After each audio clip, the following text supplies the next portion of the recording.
अच्छा, मॉक की इंशाल्लाह इसमें डेट भी अनाउंस करूंगा, चैप्टर भी बताऊंगा। बिल्कुल सिलेक्टेड 3 से 4 चैप्टर बता रहा हूँ, उनको पर ढंग से लेना और मॉक दे लो तुम लोग, ताकि तुम लोग को जी अपना सर। भी आइडिया हो जाए कि कहाँ स्टैंड कर रहे हो और टाइम पे पेपर कर पा रहे हो नहीं, क्योंकि 1.5 घंटे में आसान नहीं है 4 सवाल करना। यस। सबसे पहले तो ऑप्टिमम प्रोडक्शन प्लान को समझो कि इसमें है क्या। Optimum yes. प्रोडक्शन प्लान में हम ये करेंगे कि प्रोडक्ट बी को जितना डिमांड है उतना प्रोड्यूस करेंगे, और प्रोडक्ट ए की हम प्रोडक्शन कम करेंगे, क्योंकि उसका कंट्रीब्यूशन पर लिमिटिंग फैक्टर या कंट्रीब्यूशन पर लेबर आवर कम है ना। तो हमने उसकी यस। कैलकुलेशन भी की थी। अच्छा, मैंने तुमसे ये भी निकलवाया था कि प्रॉफिट किसका कम है किसका ज्यादा है।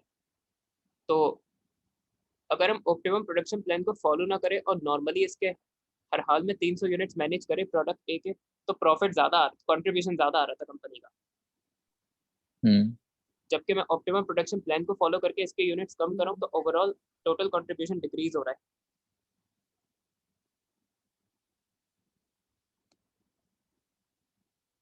तो ये इसके एडवांटेज डिसएडवांटेज डिस्कस करने। और नॉन फाइनेंशियल और फाइनेंशियल फैक्टर इसमें मार्क्स के लिए होंगे, इस पर रेंज एग्जामिनर फिक्स कर देता है, जैसे कितने 5 मार्क्स है मेरे ख्याल से। तो 2 मार्क्स फाइनेंशियल फैक्टर के होंगे, 2 मार्क्स नॉन फैक्टर के होंगे, और 1 मार्क्स एडवाइस करने का होगा। तो जो सबसे आसान काम है ना, पहले फाइनेंशियल फैक्टर्स पे खेलो, क्योंकि जो कैलकुलेशन तुमसे पहले कराता है उसी के बेस पे या आंसर को सपोर्ट करना होता है।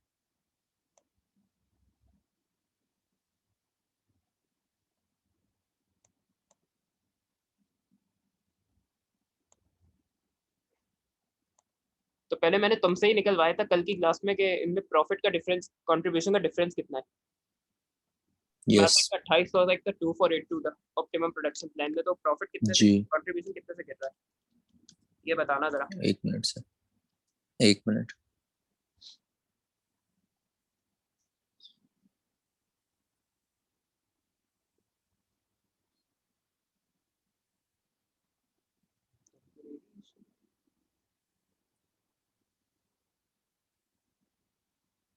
इकोनॉमिक्स पढ़ रहे हो ना तुम। जी सर। सही है, फिर एक आप पॉइंट और इंक्लूड कर सकते हैं, बताऊंगा बाद में नॉन फाइनेंशियल में। सर अभी आपको क्या बताना है? देखो, मैंने 2 कंट्रीब्यूशन तुमसे निकलवाए थे इस थ्योरी के पार्ट के लिए। एक तो ये कि जो ऑप्टिमम प्रोडक्शन प्लान का कंट्रीब्यूशन था टोटल, वो शायद 2482 था, देखो। जी, एक तो 2482 था। और फिर मैंने तुमसे बगैर ऑप्टिमम प्रोडक्शन प्लान के भी टोटल कंट्रीब्यूशन निकलवाया था, तो शायद 2800 आ रहा था, है ना। नहीं सर, वो क्या? क्रॉस मल्टीप्लिकेशन वाला। नहीं नहीं नहीं नहीं, क्रॉस मल्टीप्लिकेशन तो यूनिट्स निकालने के लिए की थी, वो तो ऑप्टिमम प्रोडक्शन प्लान का ही पार्ट थी। कंट्रीब्यूशन फिर निकाल देता हूँ, सेकंड्स का काम है। हाँ, क्योंकि सर मुझे याद है जो आपने 2482 तक करवाया था, उसके बाद फिर आपने ये थ्योरी वाले क्वेश्चन दे दिया था मुझसे, कोई आपने वो नहीं निकलवाया था। अच्छा, कि कंट्रीब्यूशन पर यूनिट निकलवाए थे, जरा बताना कितने कितने। प्रोडक्ट ए का कंट्रीब्यूशन पर यूनिट बताओ। प्रोडक्ट, 6 हाँ, 6 को और मल्टीप्लाई 5। 300 से, और 5 का मल्टीप्लाई कर देंगे 200 से, तो 2800 तो है total contribution without following the optimum production plan. तो 2800 और 2482 का डिफरेंस देखो, कंट्रीब्यूशन कितने से डिक्रीज हो रहा है इस ऑप्टिमम प्रोडक्शन प्लान को फॉलो करने की वजह।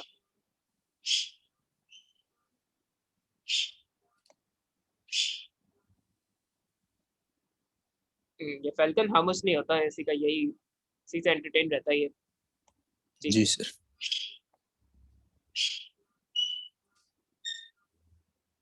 वही मेरा दोस्त है जर्मन शेफर्ड, उसने अपने कजन से लिया है, तो वो बड़ा हो गया, वो भौंकता रहता है, खामोश नहीं होता। अच्छा। अच्छा। अच्छा, ये सबसे पहले तो कहते थे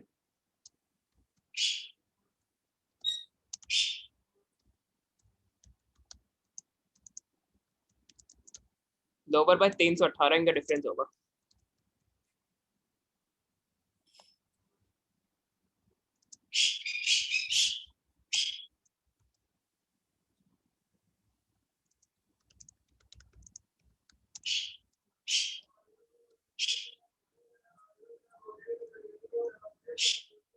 अच्छा, फिर एक बात इसमें ये करनी है कि जो कंट्रीब्यूशन पर लेबर आवर निकलवाए थे ना मैंने तुमसे, जी सर। के बेस पे रैंकिंग भी की थी कि प्रोडक्ट भी रैंक नंबर 1 रैंक होगा, उसका प्रोडक्ट ए का जो है वो रैंक 2 होगा।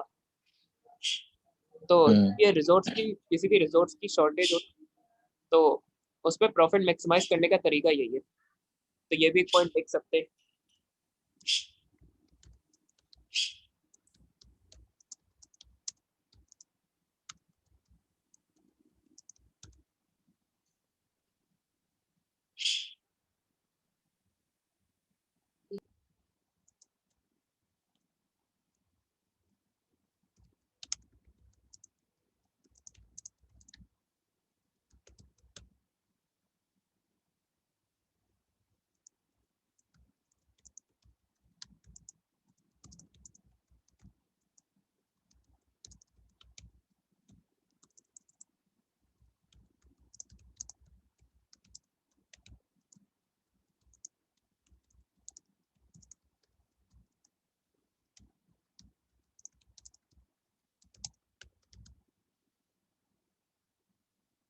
अच्छा, फाइनेंशियल में तुम हमेशा ही बात लिख सकते हो, लिमिटिंग फैक्टर पूछे ना कि इसको फॉलो करे या ना करे, तो तुम यही कहोगे कि अगर प्रॉफिट मैक्सिमाइज करना है इस सिचुएशन में तो यही प्लान फॉलो करना पड़ेगा कि जिसका कंट्रीब्यूशन पर लेबर आवर ज्यादा है उसको ज्यादा प्रोड्यूस करे, जिसका कंट्रीब्यूशन पर लिमिटिंग फैक्टर या पर लेबर आवर कम है उसको कम प्रोड्यूस करे। ये एजम्पशन है क्योंकि मार्जिनल कॉस्टिंग है, तो रियल लाइफ में ऐसा नहीं होता, और भी फैक्टर्स कंसिडर किए जाते हैं। ठीक है सर। अच्छा, मैं जरा इस पे एक दो पॉइंट, चलो मैं एक 5 मार्क्स का लेता हूँ, फिर एडिशनल पॉइंट्स अलग से बता दूंगा, सही है? तो ये दो हो ठीक गए है सर। फाइनेंशियल फैक्टर, इससे ज्यादा तुम्हें मार्क्स नहीं मिलेंगे फाइनेंशियल फैक्टर्स लिखने के। अब नॉन फाइनेंशियल में जाओ। तुम्हें कुछ लगता है कि अगर तुम प्रोडक्ट ए की प्रोडक्शन कम कर दो तो कुछ मसला हो सकता है? कि अगर तुम डिमांड से कम यूनिट बनाओ प्रोडक्ट ए के तो कुछ तुम्हें लगता है प्रॉब्लम हो सकती है इसके साथ, बिजनेस के साथ? जी सर। बताओ कुछ अगर आइडिया है अ, दिमाग। अगर सर डिमांड से कम प्रोडक्ट हम बनाए तो मतलब हमें एज कम्पेयर जो पहले प्रॉफिट होता था वैसा प्रॉफिट नहीं होगा, और हमारे कस्टमर्स भी मतलब खराब होंगे, सेटिस्फाई नहीं होंगे। हाँ, कस्टमर कॉम्पिटिटर के पास चले जाएंगे। जी। और जैसे मेडिकल स्टोर में और होता है, अगर एक मेडिकल स्टोर से तुम्हें मेडिसिन नहीं मिली तो तुम फौरन दूसरे के पास चले जाओगे। जी फौरन दूसरे के पास चले जाते हैं। अच्छा, लेकिन वो वक्ती होता है, जरूरी नहीं कि हमेशा के लिए कस्टमर लूज करते, लेकिन हमेशा ये रिस्क जी होता है। अब जैसे यहाँ पीछे ये परफ्यूम की दुकान है, इसके पास अच्छा बेचकर कोई चीज नहीं होती। पहले मैं फॉर सम रीजन उससे लेता था कि चलो उसको सपोर्ट करे शॉप को ना, अपने रीजन थे कुछ, लेकिन अक्सर बेचते जी उसके पास कोई चीज होती नहीं है जो कॉमनली भी डिमांड में है। तो फिर मैं उससे थोड़ा पिस ऑफ हो गया, तो फिर मैं दूसरे दुकान से चीजें लेने लगा हूँ।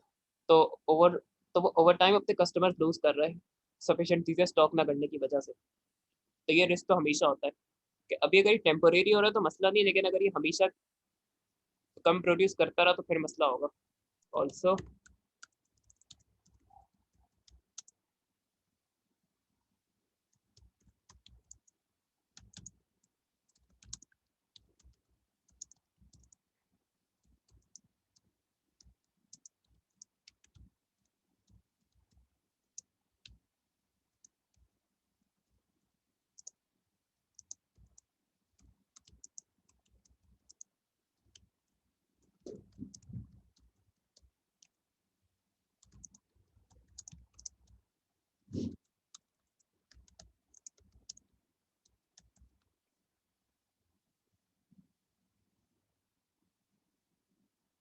अच्छा।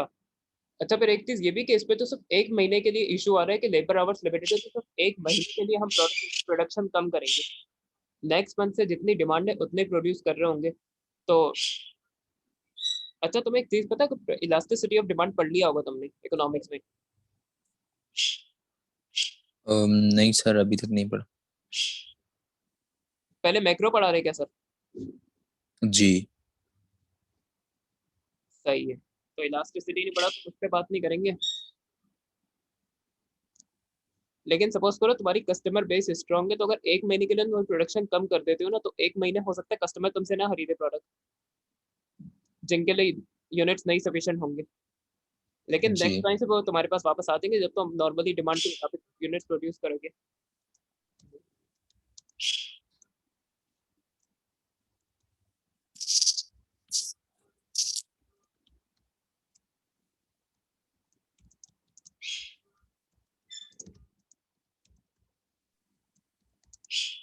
अब सर आप मुझे 2 मिनट देंगे?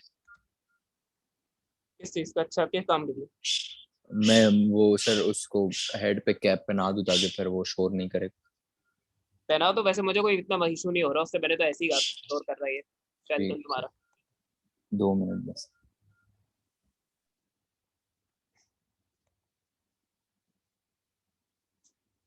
जब तक मैं आंसर लिख देता हूँ।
Yes sir.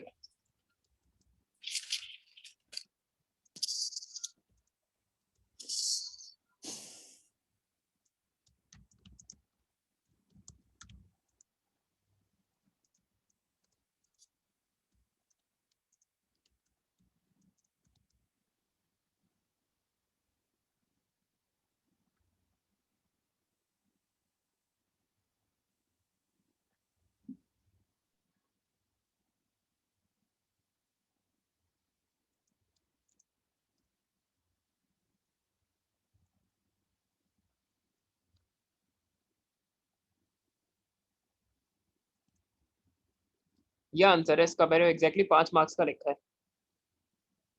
और अगर यहाँ मैनुअली पेन या पेंसिल से लिखता तो मैं हर लाइन अलग अलग लिखता तो ये ज्यादा लाइन पे फिट होता। यहाँ मैंने लाइंस के बीच में गैप नहीं दिया। इसको कॉपी जी। करना आंसर को, पॉइंट समझ आ रही सारी? मैंने दोनों साइड डिस्कस की है इसकी। जी सर। फिर मैं तुम्हें कुछ एडिशनल पॉइंट्स भी बता देता जो यहाँ लिखे जा सकते थे। ठीक है सर।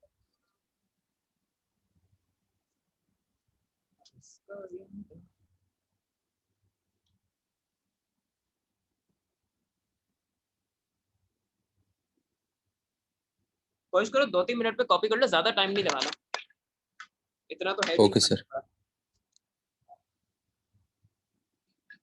नहीं।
Done sir. हो गया?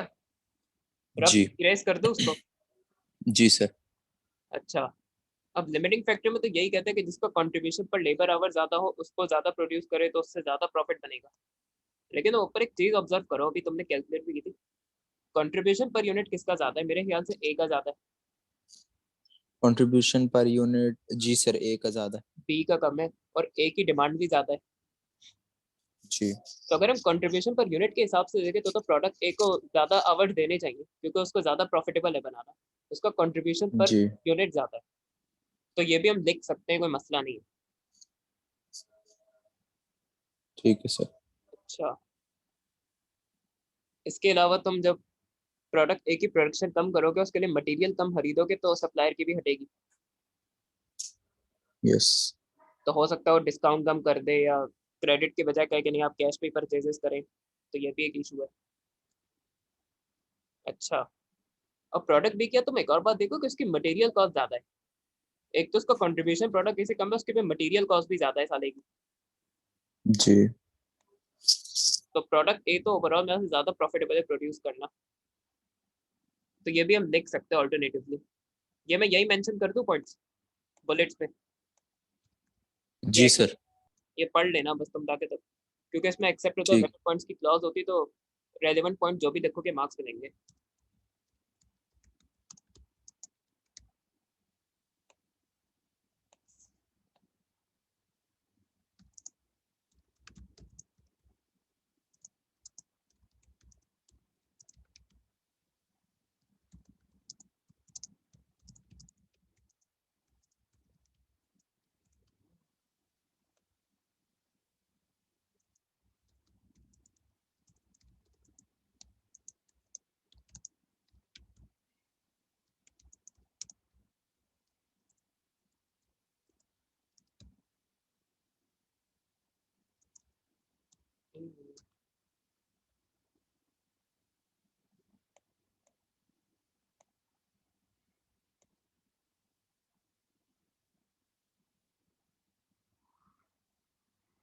सप्लायर वाला पॉइंट तो ऑब्वियस है कि मटेरियल की परचेज कम कर देंगे तो मसला होगा।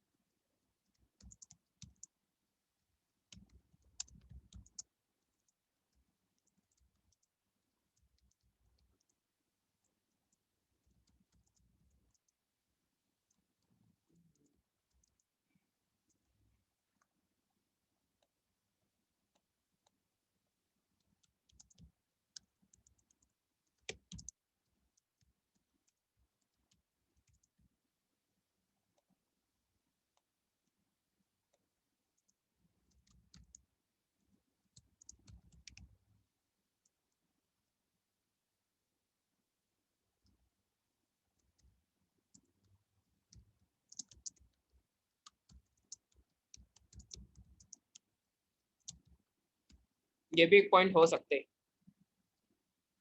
मैंने जी अगर सर। प्रोडक्ट बी की मटेरियल कॉस्ट ज़्यादा है तो हम एक ही जगह बी की रिड्यूस ना कर दें बट प्रोडक्शन, तो उससे कॉस्ट भी रिड्यूस हो जाएगी।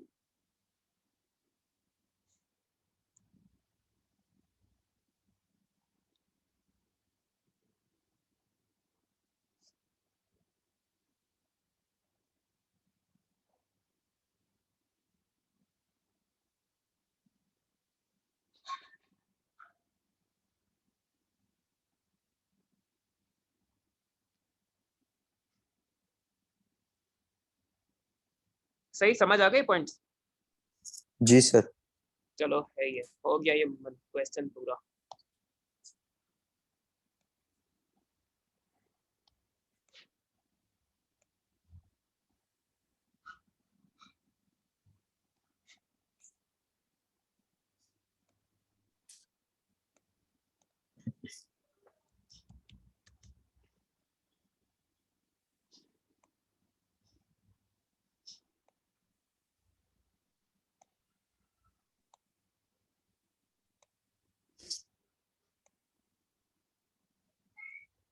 कि पहले तो तुम देख रहे होगे कि कैलकुलेशन पे यूनिट सही लगाने।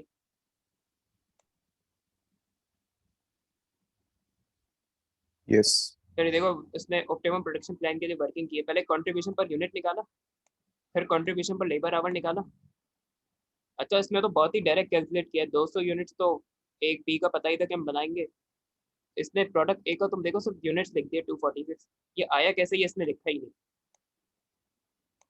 तो मार्क्स स्कीम क्योंकि टीचर्स के लिए बनाई जाती है तो बाज़ बात उस पर डायरेक्ट आंसर दिए हुए होते हैं, वो तो फिर हम समझ लो स्टेप्स पे ब्रेक डाउन करते हैं उस चीज़ को। फिर ये वो जी पार्ट है कि इसको फॉलो करे या ना करे ऑप्टिमम प्रोडक्शन प्लान को। तो ये चीज़ तो मैंने वहाँ से पहले भी दिखाई है, ये नज़र आ रहा है। जी जी सर दिखाइए। हाँ, एक्सेप्ट द वैलिड रिस्पॉन्सेज का मतलब ये कि मार्क्स स्कीम में अगर सपोज करो तुम्हारा पॉइंट नहीं है, लेकिन वो क्वेश्चन के हिसाब से रेलिवेंट है, तो मार्क्स मिलेंगे, उसके लिए परेशान होने की जरूरत नहीं है। इसलिए मैं सॉल्व पास पेपर्स ठीक है डिस्करेज सर। करता हूँ कि लोग ना उससे आंसर पढ़ रहे होते हैं, उससे उनके आइडियाज लिमिटेड हो जाते हैं। अगर खुद से आंसर लिखोगे ना तो ज़्यादा क्रिएटिव हो सकते हो, ज़्यादा आइडियाज ला सकते हो क्वेश्चन में, और वो वैलिड होगा तो मार्क्स मिलेगा। मैं बहुत 3-4 बार पढ़ के मार्क्स देता हूँ एग्जाम मॉक में, थ्योरी के क्वेश्चन में। मार्क्स स्कीम में नहीं भी तो मैं मार्क्स दे रहा होता हूँ, अगर वो क्वेश्चन के हिसाब से रेलेवेंट है तो। अब ये देखो, reason for agreeing the plan will enjoy the factory make the maximum profit. ये रट्टा बात है बिल्कुल, कि उस कॉन्ट्रीब्यूट्स को ऑप्टिमम प्रोडक्शन प्लान को फॉलो करे तो प्रॉफिट मैक्सिमाइज होगा। और उसने इसको फर्दर जस्टिफाई किया, किसका कंट्रीब्यूशन पर लेबर आवर ज़्यादा है। मैंने ये लिखा कि कंट्रीब्यूशन पर यूनिट ज़्यादा है तो ए को प्रोड्यूस करना ज़्यादा प्रॉफिटेबल है। वो भी लिख सकते हैं बिल्कुल, क्योंकि एक्सेप्ट द वेरी रिस्पॉन्सेज है। हाँ मिठू। अच्छा, रीजंस फॉर डिसएग्रीइंग, लूज कर देंगे हम कस्टमर्स प्रोडक्ट है कि ये बड़ा मसला है। ये रिपीट किया है बात को, प्रॉफिट रिड्यूस हो जाएंगे अगर कस्टमर वापस नहीं आए। अच्छा, उसमें इसने किसी को बात की नहीं कि प्रोडक्ट ए और प्रोडक्ट बी के सेम कस्टमर्स हैं या अलग अलग कस्टमर्स हैं। तो ये पॉइंट में मुझे इतना वेट नजर नहीं आता, ऑल तो पॉसिबिलिटी हो सकती है। Yes sir. इसकी मिसाल वही है कि प्रोडक्ट ए जो है वो डुअल सेंस, उसका कंट्रोलर है PS5 का अलग से, उसका VR है, उसके एक्सेसरीज के गेम्स है, और प्रोडक्ट बी जो PS5 है, या प्रोडक्ट ए PS5 है, प्रोडक्ट बी उसकी एक्सेसरीज है। तो मैंने एक्सेसरीज तो बना दी लेकिन PS5 की प्रोडक्शन लिमिटेड कर दी, तो फिर डेफिनेटली मसला होगा। या इस तरह मिसाल है कि प्रोडक्ट बी जो है बाइक से, प्रोडक्ट ए है बाइक्स और प्रोडक्ट बी हेलमेट से, तो तुम हेलमेट्स तो बना रहे हो लेकिन बाइक की प्रोडक्शन लिमिटेड कर दी तो मसला होगा फिर।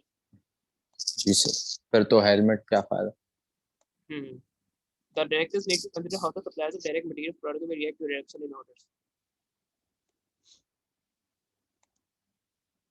ट्रेड डिस्काउंट चला जाएगा, ये हो जाएगा, वो हो जाएगा। और मैंने ये भी लिखा है जो कि यहाँ नहीं लिखा, कि भाई 1 महीने के लिए प्रोडक्शन डिक्रीज कर रहे हैं एक ही, उसके बाद नेक्स्ट मंथ से तो जितनी डिमांड है उतने यूनिट्स बनाएंगे तो ये प्रॉब्लम रिजॉल्व हो जाएगा। तो ये सेल्स में जो कमी आएगी ना सिर्फ टेम्पोरेरी आएगी, कोई ताहयात नहीं आ रही। तो कभी कभी करना पड़ता है ऐसा बिजनेस इसका।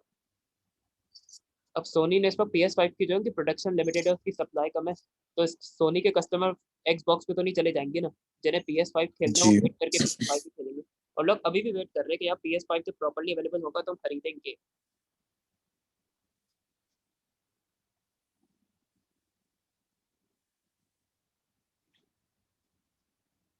इसीलिए तो वो पॉइंट बिल्कुल वैलिड है।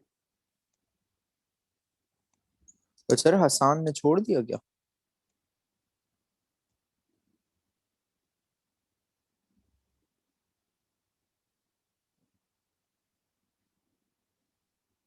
अभी ग्रुप में तो ऐड है वो, या तो ऑफिस पर अच्छा उसके इबादत से रमजान से पहले ज्यादा काम करवा रहे, तो मेरे ख्याल से इसीलिए टुल्ले मारे उसने। सही। चलो अच्छा, तुमने याद दिलाया, कॉल करके पूछता हूँ मैं, एक साइड वेट करना अगर वो जी सर। है तो।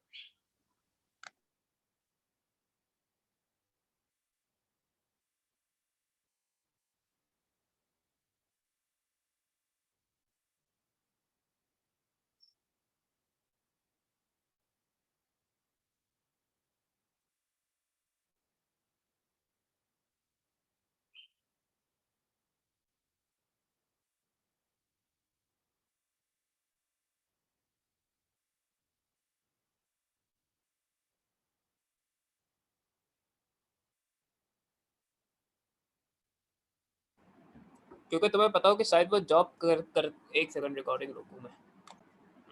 सर पहले 8 और 3 को मल्टीप्लाई करेंगे, फिर उसको 100 से मल्टीप्लाई कर देंगे यूनिट्स। टोटल नहीं, मैंने सिर्फ पर यूनिट, एक यूनिट की पूछी है कि एक यूनिट की डायरेक्ट लेबर कॉस्ट क्या होगी। अभी मैं टोटल नहीं पूछ रहा, सिर्फ एक यूनिट की पूछी है, पर यूनिट।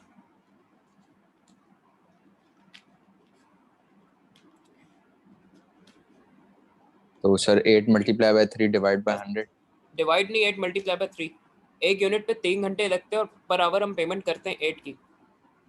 एक यूनिट पे 3 आवर्स लग रहे हैं, एक्स का एक यूनिट मैन्युफैक्चर करना है तो 3 आवर्स रिक्वायर्ड है, और पर आवर हम अच्छा, तो डायरेक्ट लेबर पर यूनिट भी सेम ऐसे ही निकलेगा, 8 हाँ मल्टीप्लाई बाय 3। डिवाइड बाय 100 क्यों होगा? सही। वेरिएबल ओवरहेड है, फिक्स्ड ओवरहेड है, मशीन आवर्स है, मैक्सिमम मंथली डिमांड दी हुई है उसने, सही है। यस। अच्छा फिक्स कॉस्ट तो टोटल में भी उसने खुद ही बता दी। फिक्स कॉस्ट क्या सर? फिक्स्ड ओवरहेड्स नीचे पढ़ो ना ये। Fix overhead for forecast to be $7,000। जी सर। फिर ये एक और स्टेटमेंट लिखा हुआ है जो कि यूजलेस है ऑलमोस्ट।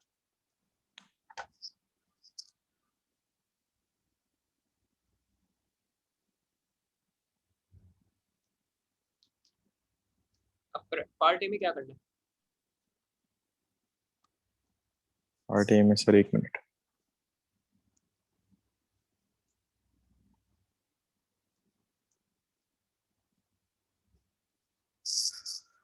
पार्ट ए में calculate the contribution per unit for each product. करो उसको, तीनों का निकालना है कंट्रीब्यूशन पर यूनिट, और डेटा ऑलमोस्ट सारा दिया हुआ है तो ध्यान से करना है इसको।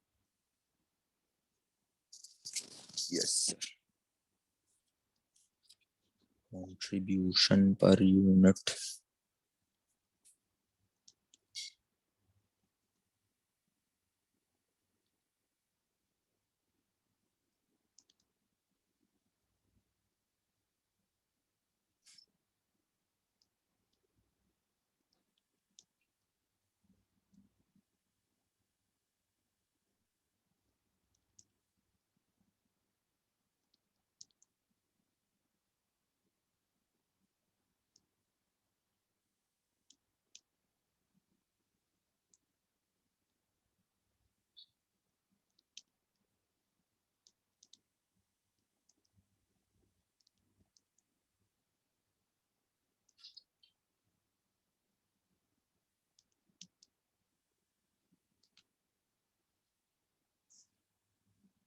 और 2-3 मिनट में ही निकालो, उस पर इतना टाइम लगना नहीं चाहिए।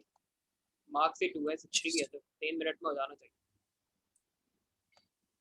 23 मिनट में तो पूरा क्वेश्चन खत्म करना है कॉस्ट।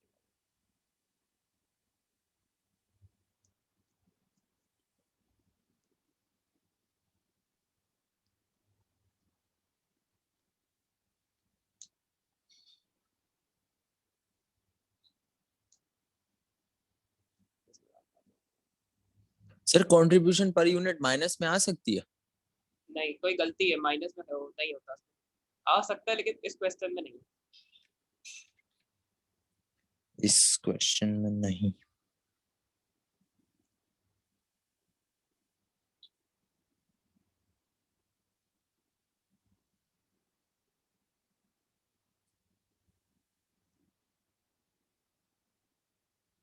कर किस तरह रहे हो, जैसे चलो एक्स की बात करते, प्रोडक्ट एक्स है ई एक्स, इसका कैसे निकाला कंट्रीब्यूशन पर यूनिट? सर एक मिनट, सेलिंग।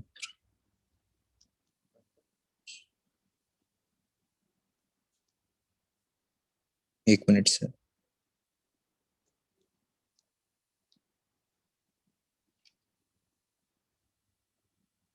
सर 64। गलत है।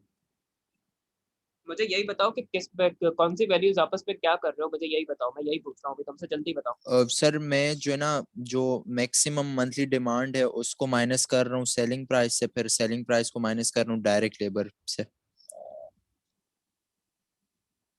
यार तुम लोग सिली मिस्टेक्स ही करते रहो जो है। सिंपल, यहाँ पर यूनिट सारा डेटा दिया हुआ है, तो सेलिंग प्राइस पर यूनिट में से अगर मैं सारी variable cost per unit minus कर दूं तो तुम लोगों का कंट्रीब्यूशन पर यूनिट आ जाएगा। इस पर मैक्सिमम मंथली डिमांड का यूज ही नहीं है कोई, और उस पर मतलब सारे तो 96 माइनस 7 माइनस 3।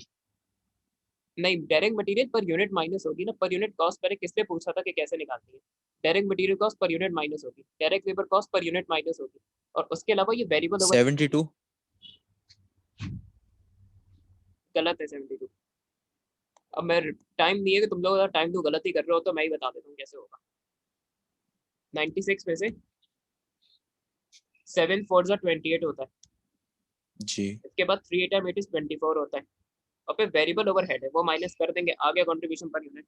तो ये सर, बच्चा 28 कहाँ से आया? 7 4 28 ना, डायरेक्ट मटेरियल की पूछा तो था तुमसे ही कि पर यूनिट कॉस्ट कैसे निकाली जाती है। सही। तुम लोग क्या कॉमन चीजें पापा भूलते रहते हो, इनको सही नहीं करोगे तो लिमिटिंग फैक्टर में तो मार्क्स लेना आसान नहीं होता, तो मुश्किल चीज में कैसे मार्क्स लोगे तुम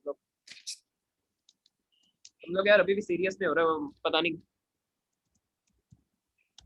41.6 पर यूनिट है एक्स का। अब आई होप सो तुम वाई और जेड का सही निकाल लो, सिर्फ एक 2 मिनट है, जल्दी निकालो।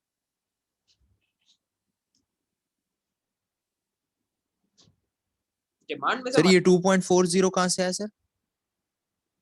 वेरिएबल ओवरहेड है ये पर यूनिट, वेरिएबल ओवरहेड उसने ऑलरेडी पर यूनिट दिया हुआ है। वैसे ओवरहेड फिक्स कॉस्ट होती है, लेकिन मैंने बताया था कि अगर उसके साथ वेरिएबल लगा हुआ है ना, तो फिर से वेरिएबल कॉस्ट ही ट्रीट किया जाएगा, ये मैं काफी बार बता चुका हूँ। जी सर।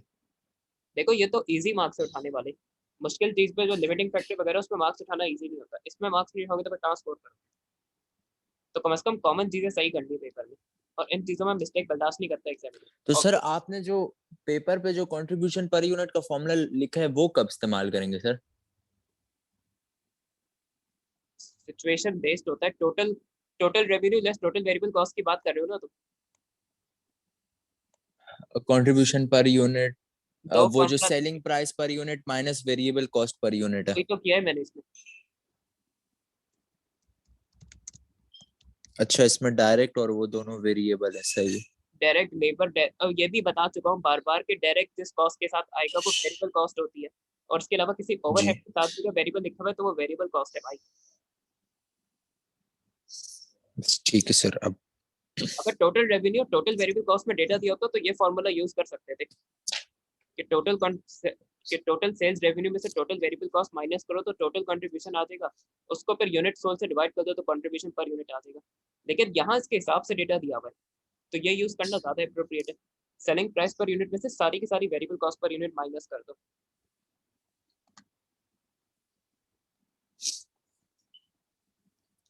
अब तो थोड़ा ठीक पढ़ है लो सर।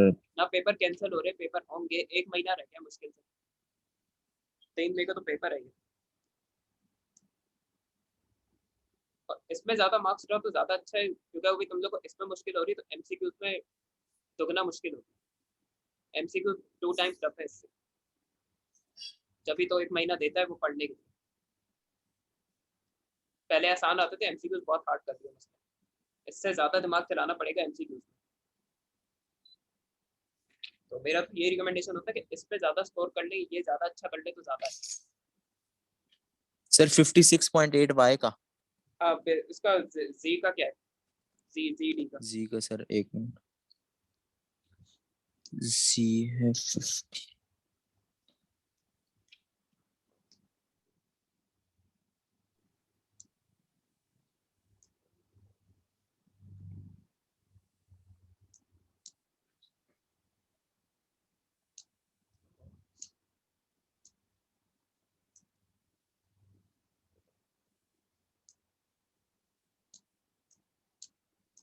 44.8। 44.8 सही है बस, हो गया contribution per unit. Prepare statement to, ये तुम पढ़ो जरा। Prepare a statement to show the maximum contribution and maximum profit that Y Limited can earn from the month of July 2017. इसके सिर्फ 3 मार्क्स हैं, और सिर्फ 2-3 मिनट में हो जाना चाहिए, ये सब डेटा दिया हुआ है। अच्छा कंट्रीब्यूशन पर यूनिट तो उसने यही निकलवा लिया तुमसे तीनों प्रोडक्ट्स का, तो टोटल कंट्रीब्यूशन पहले मुझे बताओ कैसे निकलेगा इसमें। सपोज करो एक्स का टोटल कंट्रीब्यूशन निकालना है, फिर वाई का निकालना है, फिर जेड का निकालना है। चलो तुम एक्स का बताओ, टोटल कंट्रीब्यूशन अब कैसे निकालेंगे। कंट्रीब्यूशन पर यूनिट तो वो निकलवा चुका है, तो फिर हम क्या करें। Sir, total sales या contribution per unit multiplied by number of units sold. Unit sold कितने हैं, जैसे एक्स की बात करते हैं, चलो ई एक्स की 100। 100 है बस, यही काम वाई और तो जेड बस के भी करने का। सिंपली मल्टीप्लाई कर देंगे 50। हाँ 41.6 मल्टीप्लाई बाय 100। हाँ, तो तीनों को निकालना होगा, तीनों को ऐड करना होगा, तो टोटल कंट्रीब्यूशन आएगा कंपनी का, क्योंकि उसने कंपनी का मांगा है, वाई लिमिटेड का, जी sir. That Y limited can earn, और मंथ का मांगा है, तो ये मंथली डिमांड दी है उसने। अच्छा अगर ये ईयरली डेटा होता, सपोज करो कहता है कि मैक्सिमम ईयरली डिमांड, तो फिर क्या करते। ईयरली तो सर पहले 100 को, नहीं, पहले 100 को 12 से मल्टीप्लाई करते हैं। 100 को 12 से फिर डिवाइड करते तो फिर एक महीने के यूनिट्स आ जाते, उसको फिर तुम जी कंट्रीब्यूशन पर यूनिट जो कि 41.6 है उससे करा देते।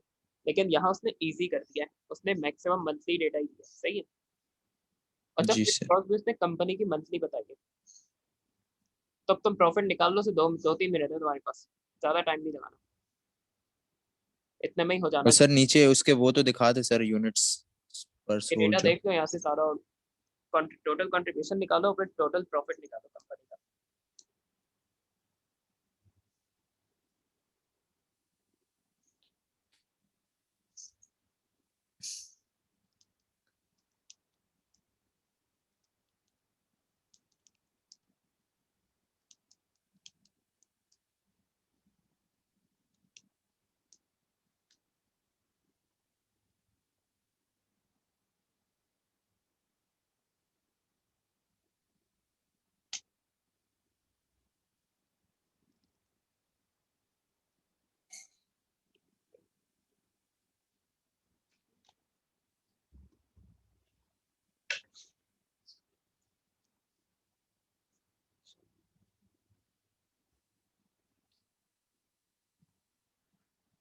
वालेकुम अस्सलाम अस्सलाम।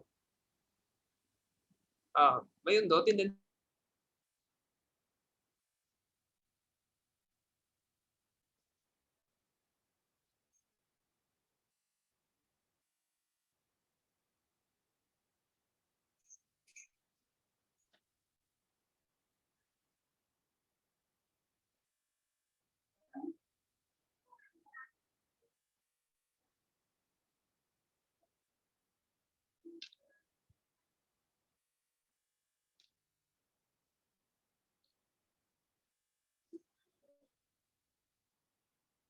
और सर हो गया।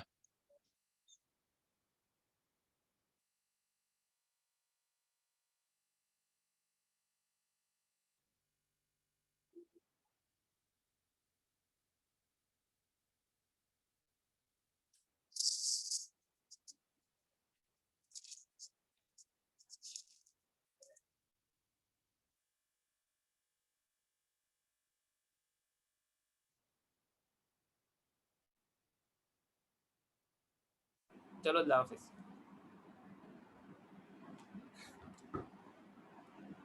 अच्छा बताना आंसर अपना, प्रॉफिट क्या आ रहा है कंपनी का। एक मिनट सर, एक मिनट।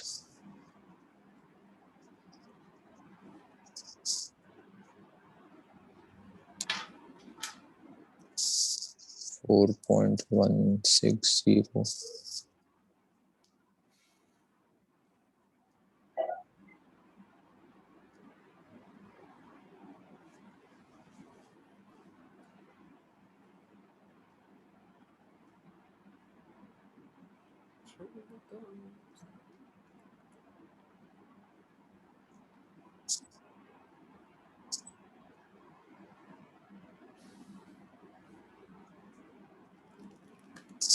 सर 13,664।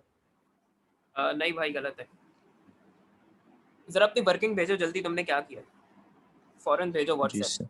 मैं बता देता हूँ मैं करेक्शन कहाँ कर रही है।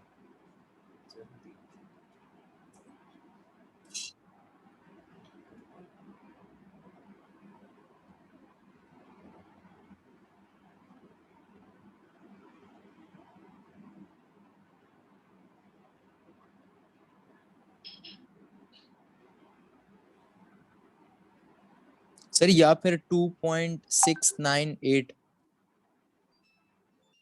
हाँ एक सेकंड देख रहा हूँ मैं।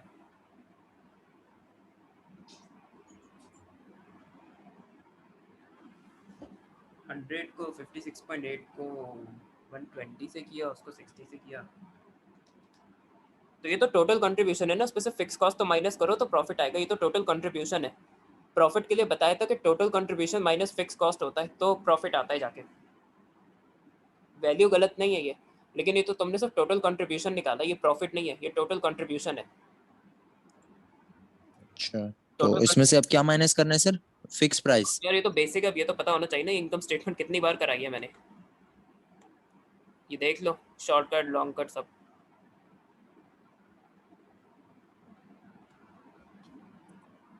देख लो, मार्जिनल का shortcut, total contribution less fix cost per profit आता है जाके।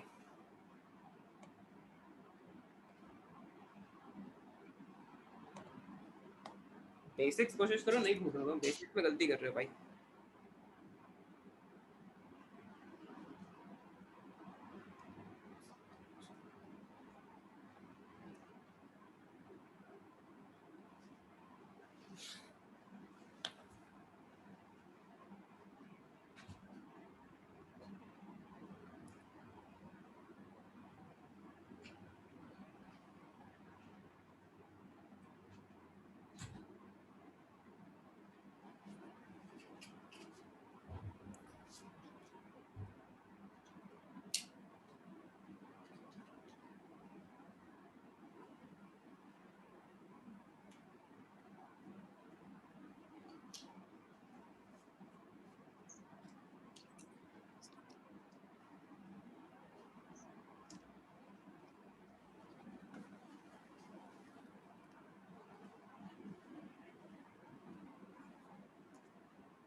क्या हो गया?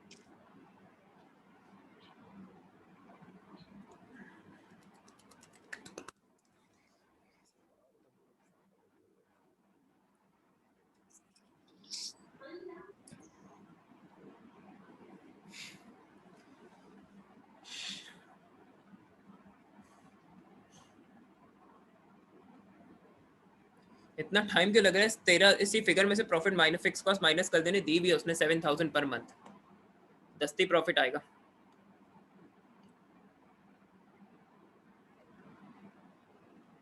तो 6,664 ये आंसर है। अब ये पार्ट पढ़ना जरा सी, इसमें पूछ क्या रहा है। जी सर, 1 मिनट। ये मैथ्स है, बिल्कुल मैथमेटिक्स पूछ लिया उसने।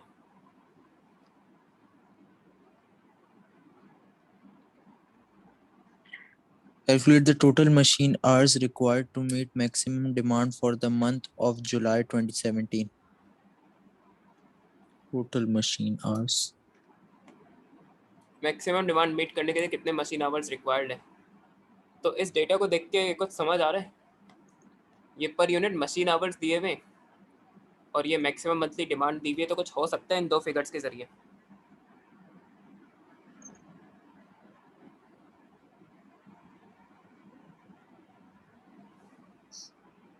तो सर इनको आपस में मल्टीप्लाई करेंगे। बिल्कुल, ये वही मिसाल है कि यूनिट्स। सपोज करो ये PS5 है, इसके 100 इसके एक यूनिट बनाने के लिए 1 आवर रिक्वायर्ड है। अगर 100 यूनिट बनाने तो तुम्हें पता है क्या करना है। जी ये सर। फिर Xbox सीरीज X है, इसका एक यूनिट बनाने में 2.5 घंटा लगता है और 120 यूनिट में बनाऊंगा इसके, तो इनके टोटल आवर्स निकालना है, तो तुम्हें पता है कि तुम क्या करोगे।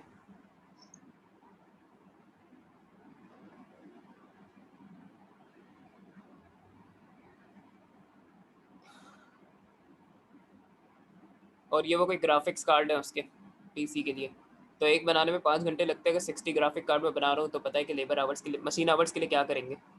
तो इन तीनों के मशीन आवर्स निकालना है और जी ऊपर ऐड सर। कर देना है, तो कंपनी के मशीन आवर्स आ जाएंगे। सही है, करो 1 मिनट में करो उसको एक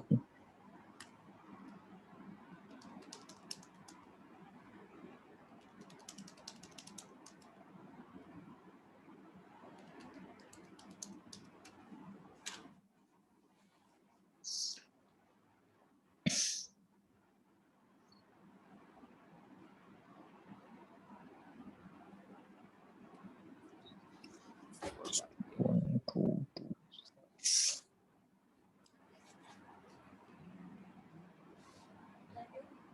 दे दे बिस्किट बोलूंगा। अच्छा बिस्किट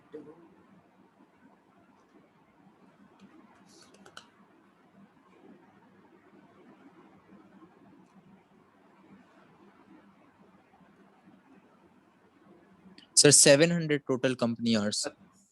कंपनी के मशीन आवर्स, तीनों प्रोडक्ट्स की डिमांड मीट करनी है तो मुझे 700 मशीन आवर्स रिक्वायर्ड है। कभी कभी ऐसे कैलकुलेट करा लेता है, ये इसकी वजह पता चलेगी आगे जाके। अब ये पढ़ना, क्या है sir? Due to machine breakdown, only 500 machine hours will be available for July 2017 products. Production. अब इसमें कुछ मसला समझ आ रहा है तुम्हें? मतलब लेस प्रोडक्शन होगी। हाँ, अब तुम्हें अगर टोटल अपनी डिमांड मीट करनी तीनों प्रोडक्ट्स की तो तुम्हें 700 मशीन आवर्स रिक्वायर्ड है, लेकिन अवेलेबल कितनी? जी 500। तो 200 घंटे का रिडक्शन है, कमी है 200 घंटे मशीन आवर्स की। जी तो अब ये कुछ कहा है उसने, अब यहाँ उसने ऑप्टिमम प्रोडक्शन प्लान नहीं कहा, इसको पढ़ना जरा डी पार्ट को। Calculate the maximum contribution and the maximum profit for the month of July 2017 taking into account the limited machine hours available. जब भी बस तरह की बात करें ना कि मशीन आवर्स लिमिटेड है या लेबर आवर्स लिमिटेड है, तो तुम्हें समझ जाना कि लिमिटिंग फैक्टर का क्वेश्चन है। लेकिन कभी तो वो सिर्फ यूनिट्स कैलकुलेट करवाएगा कि हर प्रोडक्ट के कितने प्रोड्यूस करें, और मौके पे अब इसमें वो उसे पहले मैक्सिमम कंट्रीब्यूशन और मैक्सिमम प्रॉफिट चाहिए। स्टेप्स मैं बताऊंगा वही तुम्हें फॉलो करने हैं, सही है, फिक्स स्टेप्स होते हैं इसके। तो जी सर। कंट्रीब्यूशन पर यूनिट तो तुमने निकाला था, अब इसमें कंट्रीब्यूशन कौन सा निकालेंगे? मशीन आवर्स लिमिटेड है ना, तो उसमें निकलेगा कंट्रीब्यूशन पर मशीन आवर। और कंट्रीब्यूशन पर जी मशीन आवर का फॉर्म लेबर लिमिटिंग फैक्टर का फॉर्मूला होता है, दिखा देता हूँ तुम्हें दोबारा तुम्हारे लिए।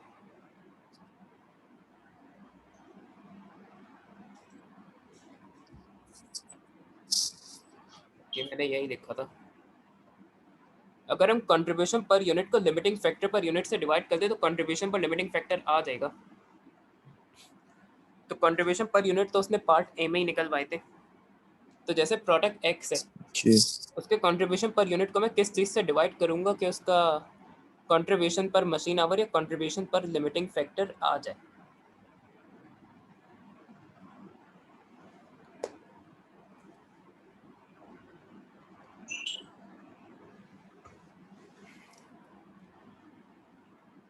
सोचो थोड़ा। जी सर, एक मिनट, आप एक बार सर दोबारा रिपीट कर सकते क्वेश्चन? कंट्रीब्यूट देखो उसमें मशीन आवर्स लिमिटेड है ना, तो कंट्रीब्यूशन पर मशीन आवर लिख लेगा। जी जैसे हम कहते हैं कंट्रीब्यूशन पर लिमिटिंग फैक्टर, ये रैंकिंग के लिए यूज किया जाता है। तो यहाँ कंट्रीब्यूशन पर यूनिट तो उसने आपकी पार्ट आवाज ही सही नहीं निकल, आ रही।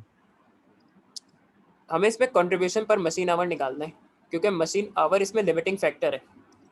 ये इतना तो क्लियर है ना तुम्हें? मशीन आवर्स लिमिटेड है तो कंट्रीब्यूशन पर मशीन आवर निकाला जाएगा इसमें। जो भी रिसोर्स लिमिटेड है ना, उसी का कंट्रीब्यूशन पर लिमिटिंग फैक्टर निकाला जाता है। अब इस क्वेश्चन में मशीन आवर्स कम है ना, तो कंट्रीब्यूशन पर मशीन आवर निकालेंगे हम। ये कह रहा हूँ मैं, इतना समझ आ रहा है? जी सर, इतना समझ आ गया। अच्छा, अब कंट्रीब्यूशन पर मशीन आवर निकालना है तो कंट्रीब्यूशन पर यूनिट को मशीन आवर्स पर यूनिट से डिवाइड करना पड़ेगा, तो तुम्हारा कंट्रीब्यूशन पर मशीन आवर आ जाएगा। तो मेरे ख्याल से कंट्रीब्यूशन पर यूनिट उसने निकलवाया था पार्ट ए में, है ना? जी सर। और मशीन आवर पर यूनिट यहाँ दिए हुए। तो मेरा से तुम तीनों प्रोडक्ट्स का कंट्रीब्यूशन पर मशीन आवर निकाल सकते हो। तो ये पहला काम तो तुम ये कर लो ज़रा। जी सर, एक मिनट।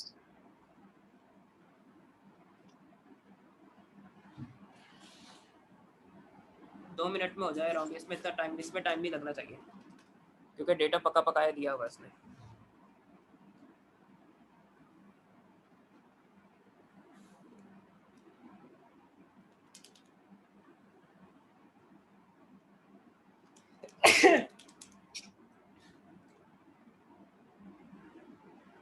कंट्रीब्यूशन मशीन पर आवर्स।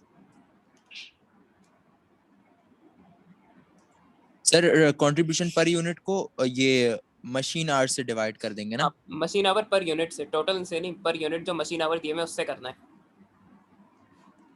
जो भी लिमिटिंग फैक्टर है ना वो पर यूनिट लेंगे इस कैलकुलेशन में, ये बात याद रखना, इस तरह याद रखो उसको। मशीन आवर लिमिटेड है तो मशीन आवर पर यूनिट लेंगे, लेबर आवर लिमिटेड फैक्टर है तो लेबर आवर पर यूनिट लेंगे, रॉ मटेरियल अब लिमिटेड। जैसे कि कंट्रीब्यूशन पर आवर्स फाइंड करना है तो 41.6 जो कंट्रीब्यूशन पर यूनिट एक्स की आई थी उसको डिवाइड बाय 1 कर देंगे। बस,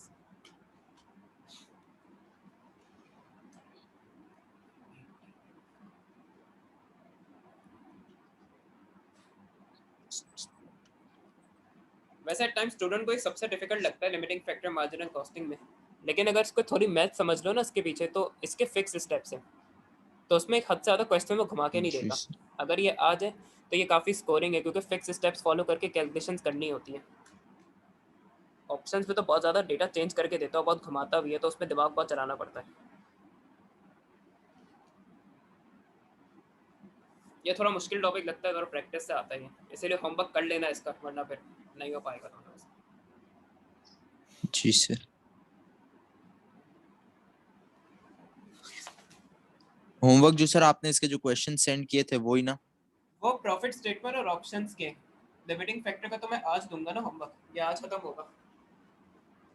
ठीक है सर। पहले दिए ऑप्शंस के प्रॉफिट स्टेटमेंट के होमवर्क दिया मैंने, और मार्जिनल सर कॉस्टिंग हो गया। मॉक पे मैं क्या दे रहा हूँ, तो होमवर्क करने पे भला ही है तुम लोगों का। जी सर। मैं 1 मिनट आ रहा हूँ। जी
आज जल्दी निकालो उस पे, ये तो अब तक हो जाना चाहिए था।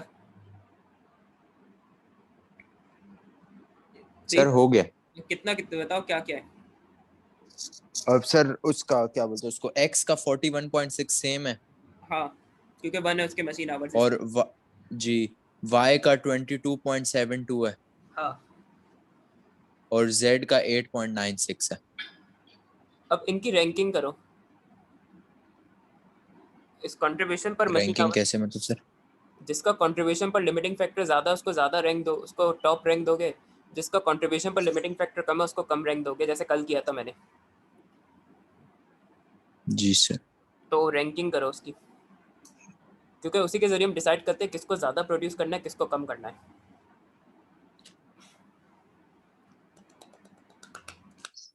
सर एक्स को ज्यादा प्रोड्यूस करना है। बिल्कुल। फिर सेकंड नंबर में किसको ज़्यादा प्रोड्यूस करेंगे? वाई को। अब थर्ड पे? जेड को। हाँ, तो ए तुम पहले एक्स और वाई को प्रायोरिटाइज करेंगे, उसको ज़्यादा लेबर आवर्स देंगे जो लिमिटेड है, उसमें से जितने भी हो सके। नहीं नहीं sir sir sir sir sir sir हाँ। सर सर सर पहले एक्स को करेंगे, फिर दूसरे नंबर पे जेड है, फिर तीसरे नंबर पे वाई है। नहीं, 22.7 टू ओ 8.96। हाँ सॉरी सॉरी, सही सही सही सही। इस पे सीधा ही जाएंगे। जी अब फिर इसका स्टेप होता है कि ये जो मशीन आवर्स है ना, ये डिस्ट्रीब्यूट करने प्रोडक्ट्स में, ये रिसोर्स डिस्ट्रीब्यूशन होता है। तो ये मैंने जिस तरह कल करके दिखाया, तो तुम कोशिश करो करने की, तुम मेरी वर्किंग भी देख सकते हो, मैंने तुमसे कॉपी भी करवाया था कल। जी सर। अभी क्या है सर, कंट्रीब्यूशन पर मशीन आर को क्या करना है? कंट्रीब्यूशन पर मशीन आवर का अब कोई यूज़ नहीं है, ये सिर्फ रैंकिंग के लिए था। अब ये जो 500 मशीन आवर्स है ना, इनको एक्स वाई और जेड में डिस्ट्रीब्यूट करना है। इनको तो डिस्ट्रीब्यूट। जिसका जी सर कंट्रीब्यूशन, एक जैसे मिनट। एक्स का कंट्रीब्यूशन पर लेबर आवर मशीन आवर सबसे ज़्यादा है, तो सबसे ज़्यादा मशीन आवर्स देंगे प्रोडक्ट एक्स को। फिर सेकंड नंबर पे हम लेबर आवर्स देंगे प्रोडक्ट वाई को। फिर तीसरे नंबर पे हम लेबर आवर्स बचे हुए देंगे प्रोडक्ट जेड को। ये काम करना है। ये तो मेरा देख भी सकते हो कि मैंने किस तरह किया था, उसे देख के कोशिश करो खुद करने की, वरना फिर बताता हूँ मैं।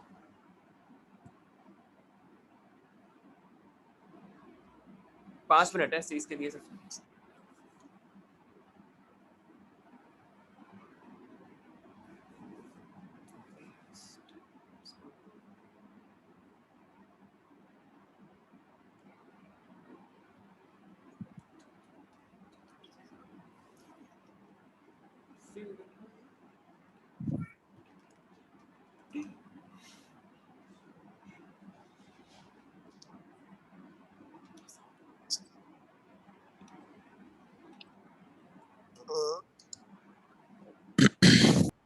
और उस वर्किंग में भी कोई चीज़ पूछनी है तो पूछ लो दोबारा कि सर ने किया कैसे था। जी सर।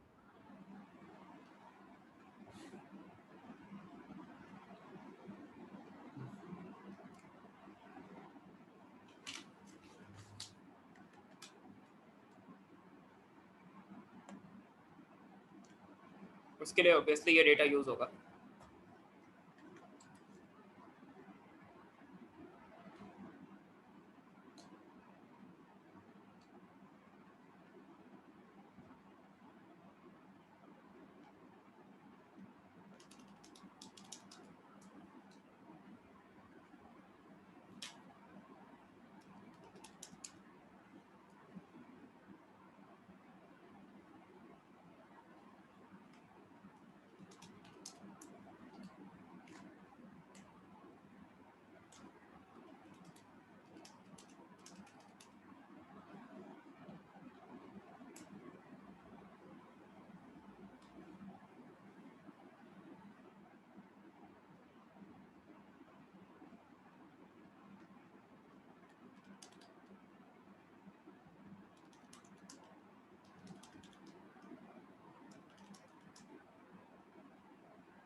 सर इसमें जो कंट्रीब्यूशन पर यूनिट आया ना उसको फिर हम डिवाइड बाय वो उससे करेंगे ना, क्या बोलते हैं उसको।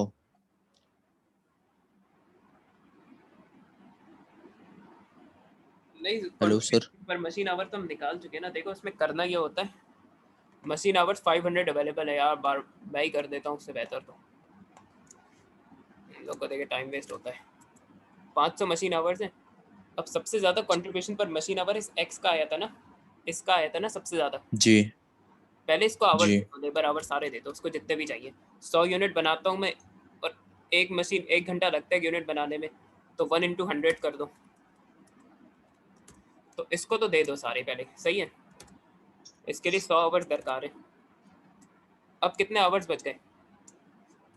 400। सेकंड नंबर में इसका कंट्रीब्यूशन पर मशीन आवर सबसे ज़्यादा है, अब इसको दे देंगे, सही है। एक यूनिट के लिए जी 2.5 घंटे दरकार है, 120 यूनिट बनाऊंगा मैं इसके, तो उसके कितने घंटे चाहिए इसके लिए टोटल में? 1 मिनट से 2.5 × 120, 300। इसके लिए 300 घंटे चाहिए। अब मेरे पास घंटे बच कितने गए? 100।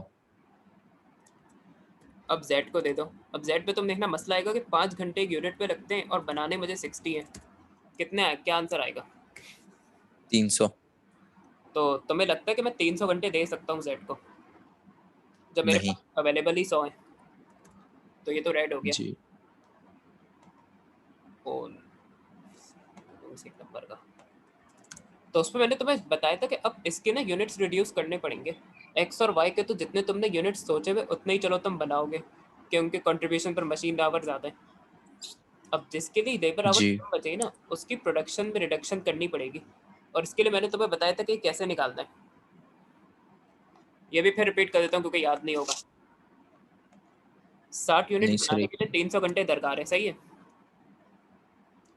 तो पिछली क्लास को तुम लोग भूल जाते हो, घर में जी देखते सर। हो तुम लोग। 60 यूनिट्स के लिए 300 घंटे दरकार है, लेकिन मेरे पास अगर अवेलेबल ही 100 घंटे हैं तो उसमें मैं कितने बना लूँगा? Cross multiply. क्रॉस मल्टीप्लाई हो जाएगा।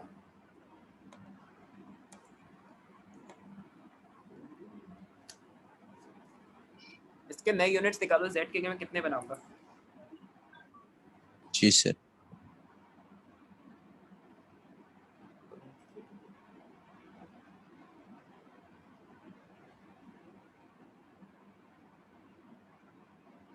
बीस।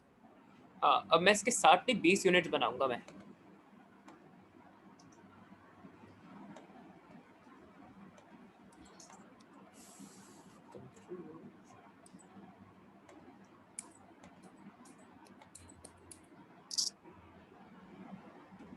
तो मैं 20 बनाऊंगा इसके, और 20 यूनिट्स बनाने के लिए मुझे 5 घंटे चाहिए, तो 25 100।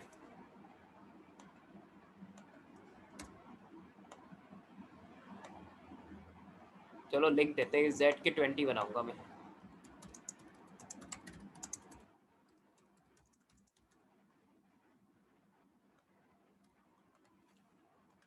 सही है। तो ये मैंने पता कर लिया कि मैं एक्स के कितने यूनिट्स बनाऊंगा, वाई के कितने यूनिट्स बनाऊंगा, जेड के कितने बनाऊंगा। तो रिसोर्स डिस्ट्रीब्यूशन हम जी कर पाते हैं, सही है। लेबर आवर्स की डिस्ट्रीब्यूशन इसलिए करनी पड़ती है, मशीन आवर्स की, सॉरी। इसमें मशीन आवर लिमिटिंग फैक्टर है। अब मैं टोटल कंट्रीब्यूशन आराम से निकाल सकता हूँ। ये जी नोट सर। कर लो अपने पास, या कर लिया है? जी सर एक मिनट। नहीं कर रहा हूँ सर एक। जल्दी करो।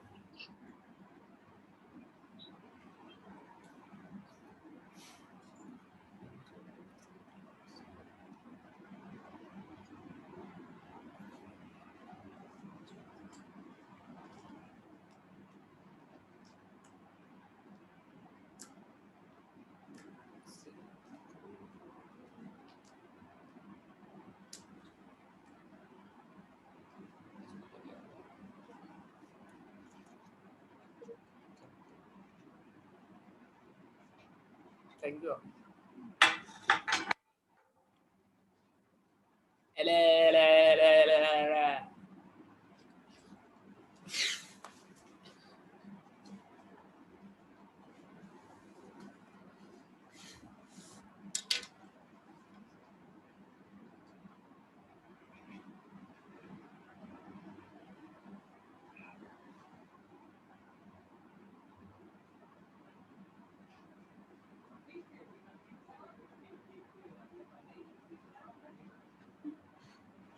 यही होता रहेगा।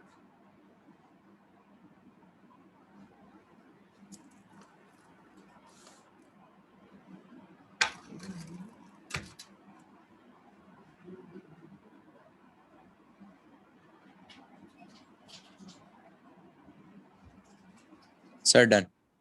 आ रहा हूँ, एक समय बिस्किट ले रहा था, आ रहा हूँ आगे। जी जी सर।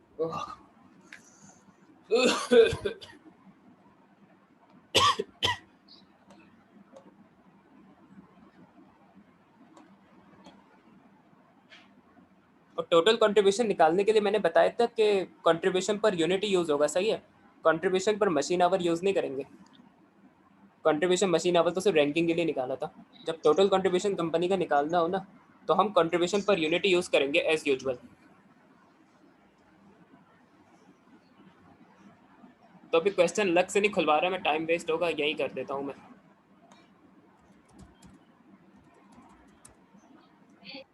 सही है। इसका कितना 41.6 था ना एक्स का? 41.6 जी। हाँ, इसको 100 से कर दो। और 56.8 को 56.8 को कर दो इसके 126। 120 यूनिट से। अब जरा जेड का तुम बताना क्या करेंगे? जेड का सर आप हम करेंगे 44.8 मल्टीप्लाई बाय 20। शाबाश शाबाश, सही है। चलो इतना तो सही समझ गए तुम भी। तो अब यूनिट्स रिड्यूस हो गए ना, उससे कराएंगे क्योंकि इसकी प्रोडक्शन रिड्यूस की हमने। तो टोटल कंट्रीब्यूशन कितना होगा? एक मिनट देंगे सर, मैं निकाल दूं, एक मिनट बस।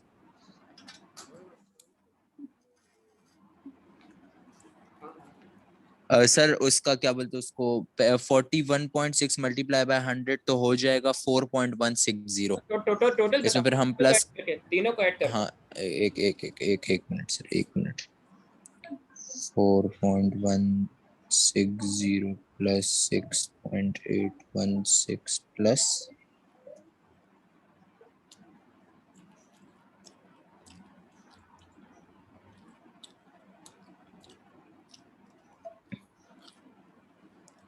4.8 multiplied by 20 equals to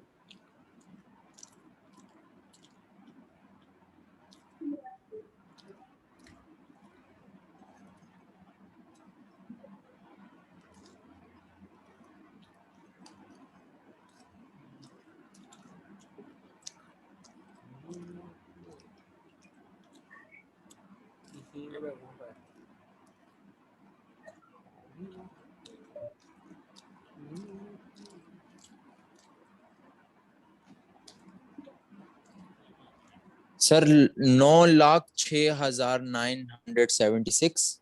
इतना हैबतनाक आंसर कहाँ से लिया है तुम? 41.6 को 100 से करो तो 4160 आएगा। सर 4 पॉइंट, जी 4160। 41.6 को 100 से कराओ, तुमने 1000 से तो नहीं करा दिया?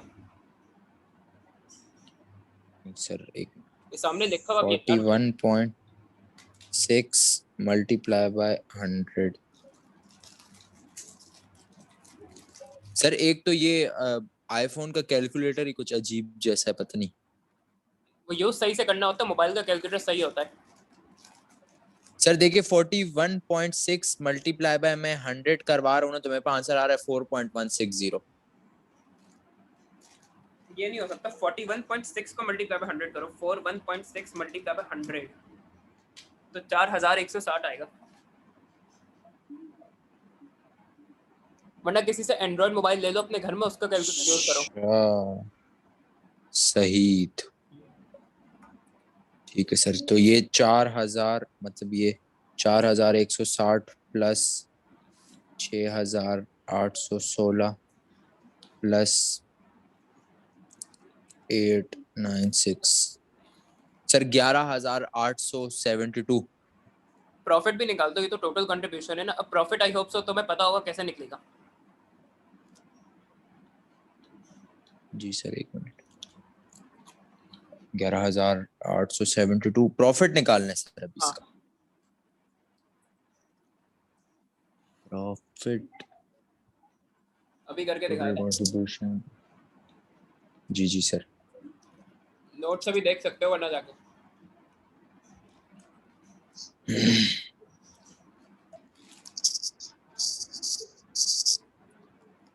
और अकाउंट्स में वैसे ही ऑनलाइन क्लास में टाइम लिमिट, काम ज़्यादा कराना होता है तो कोशिश करो कि नॉर्मल कैलकुलेटर रखो। मोबाइल के कैलकुलेटर में गलती होती है हमेशा कहीं ना कहीं, क्योंकि उसमें प्रेस हाँ ना की सर। गलती हो जाती है।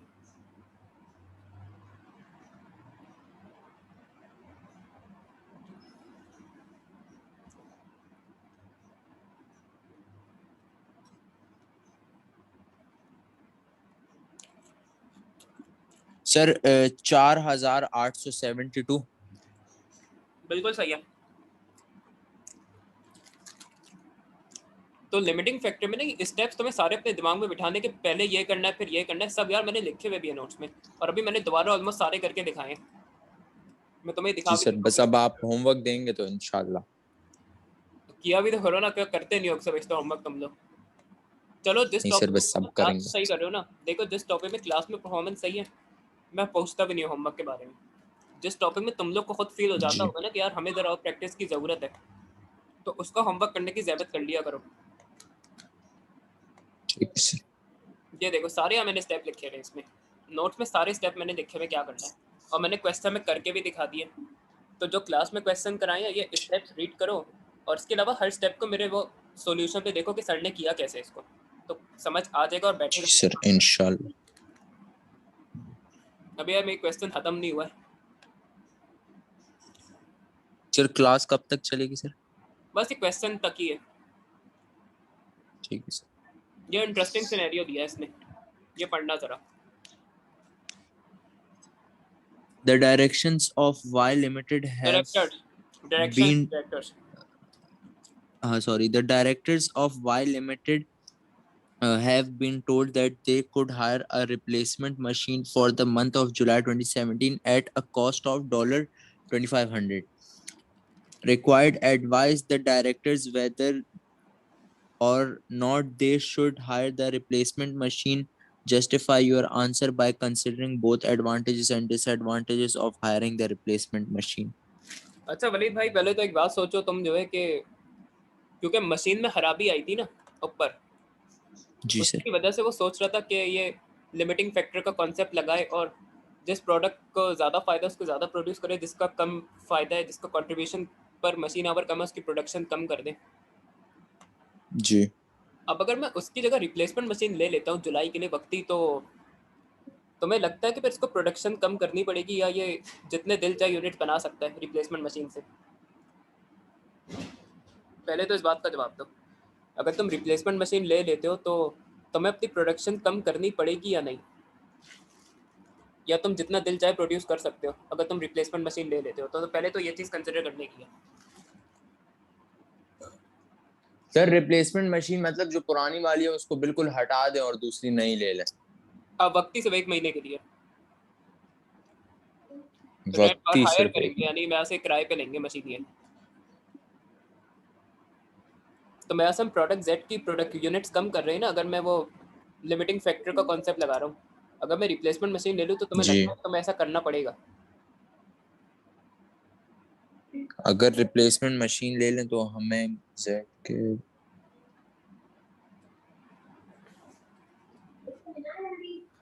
देखो, अगर तुम खराब मशीन को सही मशीन से रिप्लेस करते हो जुलाई में, तो तुम्हें अपने जेड की ना प्रोडक्शन कम करनी नहीं पड़ेगी। तो हर प्रोडक्ट की जितनी डिमांड है उतना तुम आराम से प्रोड्यूस करके कस्टमर्स को सेटिस्फाई कर सकते हो। जी। ये तो पहली चीज़ और समझ। सर मशीन का रेंट। तो ये बताया मैंने, कॉस्ट ऑफ 2500। तो ये डेफिनेटली एडवांटेज है, डिसएडवांटेज है, ये तुम समझ सकते हो। तो एक हद तक तो मैंने तुम्हें कुछ बता दिया है। और ये कितने मार्क्स का है यार? 4 मार्क्स का है। लिटरली 3 बातें कोई लिखनी है और 1 मार्क्स एडवाइस करने का है। अच्छा, लेकिन दोनों लिखने हैं। अगर तुमने से कोई एक चीज़ लिखी तो मार्क्स कम मिलेंगे।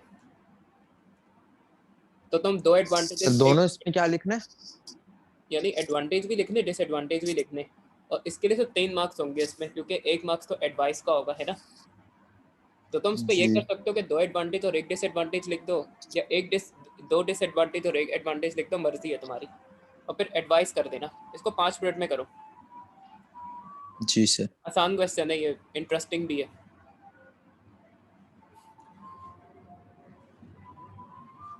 जी सर मैं ट्राई करता हूँ। करो करो, ट्राई करोगे तो ही तो आएगा।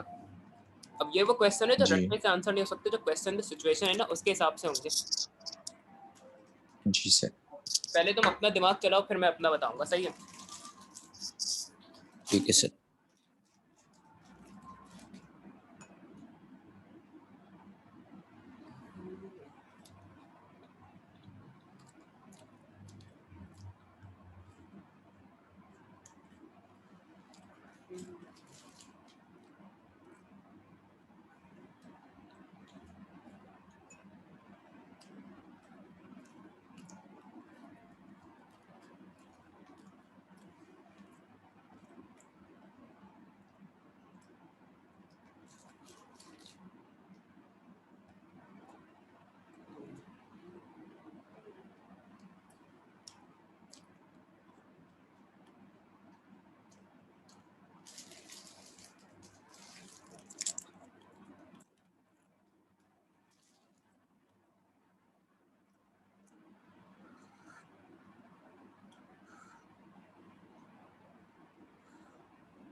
वलीद कोई चीज समझ ना आ रही हो ना तो मुझसे पूछ लो, बस इसके बाद क्लास ओवर कर रहे हैं। जी सर।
सर मैं आपको पिक्चर भेज रहा हूँ, आप देख लें। मुझे जो समझ आ रहा था मैंने वो लिख दिया। हाँ बिल्कुल, जो सही लिखा होगा उसके मार्क्स मिलेंगे ना। एक्सेप्ट अदर वैलिड पॉइंट्स की क्लॉज का तो फायदा उठाना चाहिए तुम लोगों को, बस इररिलेवेंट ना हो। लेकिन कभी बता देता हूँ। अच्छा वलीद एक काम की तुम हिम्मत कर लो जरा 5-10 मिनट इसकी थ्योरी डिस्कस कर लेते, ताकि फिर ना जान छूटे नेक्स्ट क्लास पे हराल में पे नया टॉपिक शुरू हो। आसान आसान से कोई जी तुम्हें सर। ज्यादा मेहनत करनी नहीं, इसकी थ्योरी भी कर लेते हैं डिस्कस, ताकि एक चीज रैप अप हो ठीक है सर। जाए। ये सारी कॉस्टें तो मैं बता चुका हूँ तुम्हें। यस। हाँ।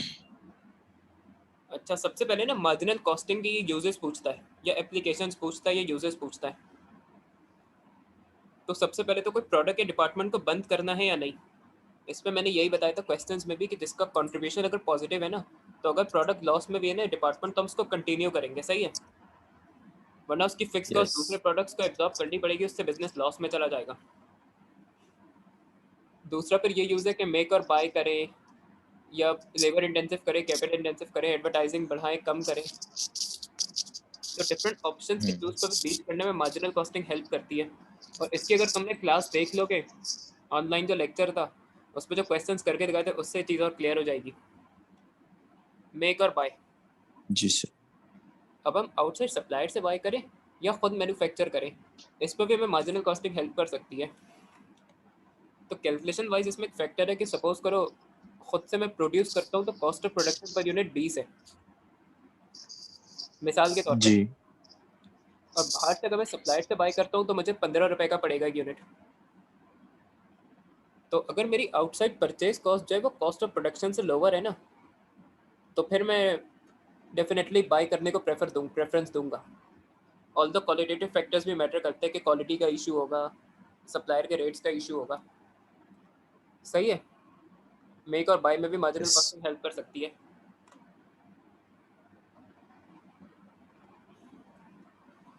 फिर ये मार्जिनल कॉस्टिंग के कुछ एडवांटेजेस हैं।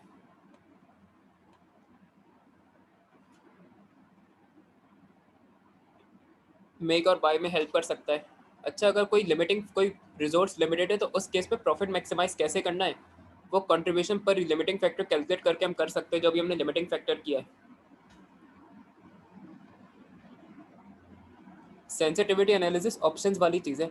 अगर सेलिंग प्राइस को कम कर दूँ तो प्रॉफिट पे क्या इफेक्ट होगा, अगर मैं मटेरियल कॉस्ट को बढ़ा दूँ तो प्रॉफिट पे क्या इफेक्ट होगा, प्रोडक्शन बढ़ा दूँ तो प्रॉफिट पे क्या इफेक्ट होगा, वो हम कर चुके हैं सही। तो वो सेंसिटिविटी एनालिसिस में आता है कि अगर हम डिफरेंट वेरिएबल्स जी को सर। चेंज करें तो प्रॉफिट पे या रेवेन्यू पे क्या इफेक्ट होगा इसका।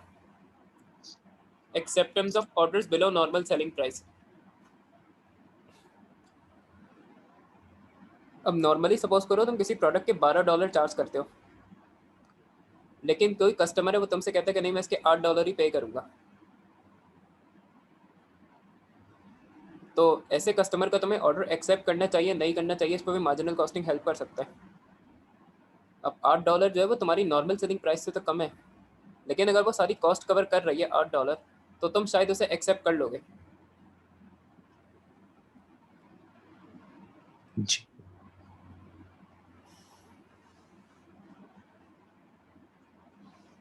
अच्छा, marginal costing easy to use है क्योंकि इसे वेरिएबल कॉस्ट को डिसीजन मेकिंग में कंसिडर करता है, और फिक्स कॉस्ट को सिर्फ जो है वो एक अलग से माइनस करवा देता है इसमें। इसके अलावा ये फिक्स कॉस्ट की डिस्ट्रीब्यूशन या एब्जॉर्प्शन कॉस्टिंग में वो भी नहीं करनी पड़ती यहाँ जो है। तो marginal costing easy to use है क्योंकि इसमें वेरिएबल कॉस्ट यूज होती है डिसीजन मेकिंग के लिए। इसके अलावा ये भी एब्जॉर्प्शन का पॉइंट है, लेकिन इसका एडवांटेज बन जाता है कि एब्जॉर्प्शन में ना ये कैलकुलेट करने पड़ते हैं, over absorption under absorption marginal में नहीं करने पड़ते। फिर ये वही पॉइंट रिपीट हो रहा है कि कंट्रीब्यूशन पर यूनिट के बेस में हम डिसाइड कर सकते हैं टोटल कंट्रीब्यूशन के बेसिस में कि किसी प्रोडक्ट के डिपार्टमेंट को बंद करना है या नहीं।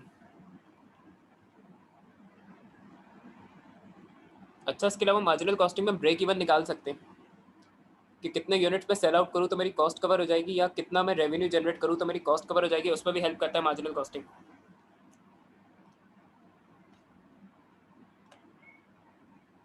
इसके लेकिन नुकसान भी है मार्जिनल कॉस्टिंग के।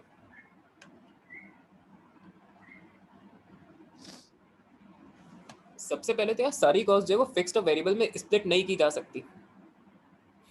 जैसे सेमी वेरिएबल कॉस्ट दे देता है ना, तो उसमें ये खुद बता देगा कि इतनी फिक्स्ड है इतनी वेरिएबल है, लेकिन रियल लाइफ में ऐसा नहीं होता। कुछ कॉस्ट को फिक्स्ड और वेरिएबल में क्लासिफाई करना ज़रा मुश्किल होता है। जी सर। और उसके ना डिफरेंट मेथड्स होते हैं, किसी कॉस्ट को फिक्स्ड और वेरिएबल में ब्रेक करना है तो डिफरेंट मेथड्स होते हैं। यहाँ सिर्फ हाई लो मेथड फॉलो होता है ए लेवल्स में, या वो खुद ही बता देता है कि इतना फिक्स्ड है इतना वेरिएबल है। अच्छा, फिर इसमें एज्यूम करते हैं कि टोटल फिक्स कॉस्ट कांस्टेंट रहेगी। तुम्हें खुद पता है कि रेंट 1 से 2 साल में बढ़ जाता है।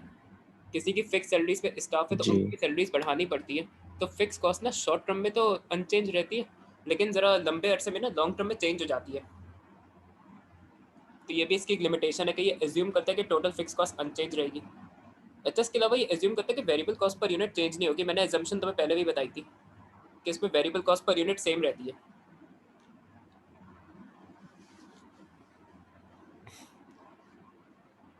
जबकि सप्लायर अक्सर बेशतर अपने रेट चेंज कर देता है।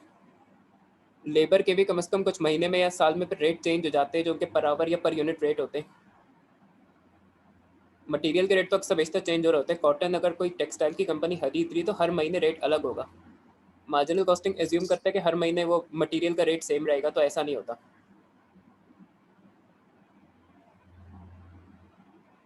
अच्छा,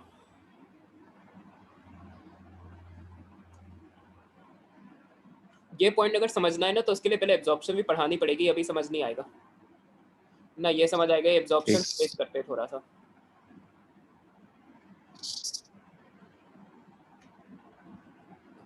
अच्छा, फिर एक इसका मसला है कि सिंगल प्रोडक्ट के लिए ज़्यादा सूटेबल है मार्जिनल कॉस्टिंग ना। अगर एक बिजनेसेस के हम्म, मल्टीपल प्रोडक्ट्स हैं तो उस पर प्रॉब्लम ये आती है कि फिक्स कॉस्ट को प्रोडक्ट्स पे डिस्ट्रीब्यूट कैसे करें। अच्छा, मार्जिनल कॉस्टिंग के क्वेश्चंस में तुमने देखा होगा कि फिक्स कॉस्ट हर प्रोडक्ट की अलग अलग बाजुकात वो खुद ही दे देता है। ऑब्जर्व किया था ना अभी इन क्वेश्चंस में तुमने। जी लेकिन अगर उसने फिक्स कॉस्ट टोटल में दे दी तो फिर हम उनको प्रोडक्ट्स में डिस्ट्रीब्यूट करेंगे कैसे, क्योंकि फिक्स कॉस्ट जो है वो प्रोडक्शन यूनिट्स के साथ चेंज नहीं होती। तो इसलिए फिक्स कॉस्ट को ना प्रोडक्ट्स पे डिस्ट्रीब्यूट करना मुश्किल काम होता है काफ़ी। तो इस चीज़ के लिए फिर हम एब्जॉर्प्शन यूज़ करते हैं। अब वो जब एब्जॉर्प्शन पढ़ोगे तभी समझ आएगा। ठीक है सर। और अगर तुम फिक्स कॉस्ट को प्रोडक्ट्स पे डिस्ट्रीब्यूट नहीं कर पाए तो हर प्रोडक्ट का ब्रेक इवन निकालने में तुम्हें मुश्किल होगी, क्योंकि हर प्रोडक्ट अगर हम ब्रेक इवन निकाल रहे हैं तो हर प्रोडक्ट की फिक्स कॉस्ट हमारे पास होनी चाहिए, और अगर तुम हर प्रोडक्ट का ब्रेक इवन नहीं निकाल पाओगे तो टोटल ब्रेक इवन निकालना भी मुश्किल होगा बिजनेस का। इसकी फिर एक और घटिया एजम्पशन है कि सेलिंग प्राइस जो है वो कांस्टेंट रहती है, जबकि तुम्हें खुद पता है कि सेलिंग प्राइस हर महीने दिनों दिनों में चेंज हो रही होती है, हर 2-3 महीने में चीज़ों के रेट चेंज हो जाते हैं। तो ये भी इसकी जी। बुलशिट एजम्पशन है कि selling price will remain constant, actual में फ्लक्चुएट होती रहती है।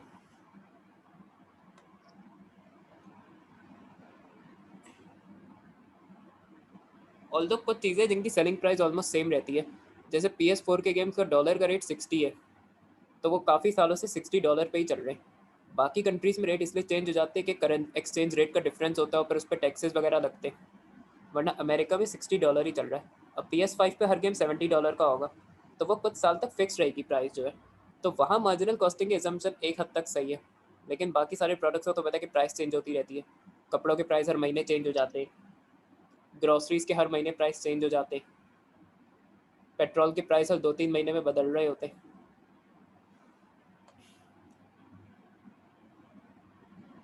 अच्छा, ये तो तुम्हें पहले भी मैंने पढ़ा दिया था। CVP एजम्पशंस या मार्जिनल कॉस्टिंग एजम्पशंस पूछे तो ये इनमें से कुछ भी लिख देना। जी सर। लिमिटिंग फैक्टर की पूरी बकवास लिखी हुई है मैंने।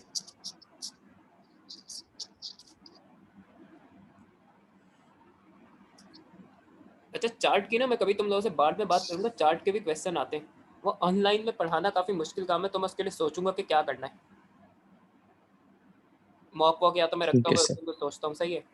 तो ये थ्योरी भाई तुम लोग कर लेना, ये फ्री के मार्क्स होते हैं, पूछ रहा होता है। अच्छा, फिर बजट्स के एडवांटेजेस और डिसएडवांटेजेस या एएस में शामिल है, ये पर मुझे अलग से पढ़ाने पड़ेंगे। और कैलकुलेशन के हिसाब से बजट्स A2 का टॉपिक है, जो बजट्स की कैलकुलेशन है ना वो A2 में होती है, उसकी सिर्फ थ्योरी साले ने इसने एएस में इंक्लूड की हुई है, तो ये मैं अलग से पढ़ाऊंगा, सही है। जी। चलो सही है, आज मार्जिनल कॉस्टिंग खत्म हो गया। अब होमवर्क तुम लोग कर लेना, मैं लिमिटिंग फैक्टर का भी शेयर कर दूंगा, सही है। ठीक है सर। चलो अल्लाह हाफिज़। होमवर्क का प्लान भी शेयर करता हूँ मैं। अल्लाह।